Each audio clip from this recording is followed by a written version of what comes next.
ও ভাই রে ভাই, এবার শাকিব খানের তাণ্ডব মুভির ক্রেজ দেখে অবাক ভাইজান সালমান খান। শাকিব খানের তাণ্ডব মুভিটি বলিউডে করাতে চান ভাইজান। বাবা যায়, শাকিব খান কোন লেভেলে গিয়ে পৌঁছাইছে। প্রিয় দর্শক, আজকের ভিডিওটি খুবই ইম্পর্টেন্ট। আজকের ভিডিওটি না টেনে সম্পূর্ণ ভিডিওটি দেখতে থাকুন। এই ঈদে মুক্তি পেয়েছে শাকিব খানের তাণ্ডব মুভি। বাংলাদেশের 132টি হলে মুক্তি পেয়েছে শাকিব খানের তাণ্ডব। সবগুলো হলেই ছিল হাউসফুল টিকিট না পেয়ে অনেকটা হয়রানির শিকার হতে হয়েছে শাকিব খানের ভক্তদের। তারপরও শাকিব খানের ভক্তরা হয়রানির শিকার হয়ে তাণ্ডব মুভিটি দেখেছেন, দেখে ভালো ভালো রিভিউ দিয়েছেন। এবার শাকিব খানের তাণ্ডব সিনেমার ক্রেজ দেখে অবাক হলেন ভাইজান বলেন শাকিব খান একদম ফাটিয়ে দিয়েছে। এটি তো বলিউড লেভেলের একটি মুভি। শাকিব খান নিখুঁত অভিনয় করেছেন। এই মুভিটি যদি বলিউডে মুক্তি পেত তাহলে 1000 কোটি টাকা ইনকাম করত। কোনো সময় সুযোগ পেলে শাকিব খানকে বলিউডে মুভি করাবো। আমি পার্সোনালি শাকিব খানকে চিনতাম না। এই তো গত রমজানে শাকিব খানের বরবাদ মুভিটি দেখেছি। বরবাদ মুভিটি দেখে বরবাদের প্রেমে পড়ে গেছি। তাই এবার তাণ্ডব মুভিটি দেখতেও ভুল করিনি।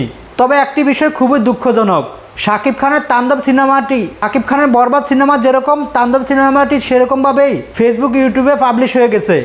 কিন্তু কারা পাবলিশ করেন? এটি তো সিনেমা ইন্টারেস্টের জন্য খুবই বিপজ্জনক। ফেসবুক স্ক্রল করার সময় শাকিব খানের তাণ্ডব মুভিটি আমার নজরে আসেন। পরবর্তীতে পুরো মুভিটি আমি দেখে বুঝলাম শাকিব খান অনেক সুন্দর অভিনয় করেছেন। সুযোগ পেলে শাকিব খানের এই মুভিটি পুনরায় আবারও বলিউডে করাতে চাই। শাকিব খান প্রতি বছরে একটা চমক নিয়ে আসেন।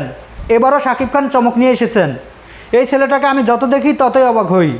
বাংলাদেশের মতন এরকম একটি ছোটো কান্ট্রিতে এত হাই ভোল্টেজের মুভি কখনো আমি কল্পনা করিনি। এমনকি এত হাই ভোল্টেজের সুপারস্টার সেটাও আমি কখনো কল্পনা করিনি। শাকিব খানের প্রতি দোয়া এমনকি ভালোবাসা সবসময় থাকবে।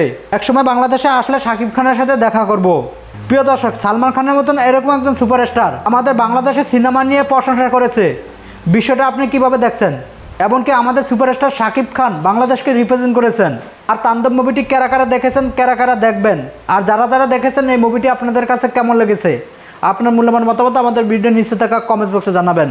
সকলে ভালো থাকবেন, সুস্থ থাকবেন। আল্লাহ হাফেজ। আসসালামু আলাইকুম রহমতুল্লাহি ওয়া বারাকাতুহু।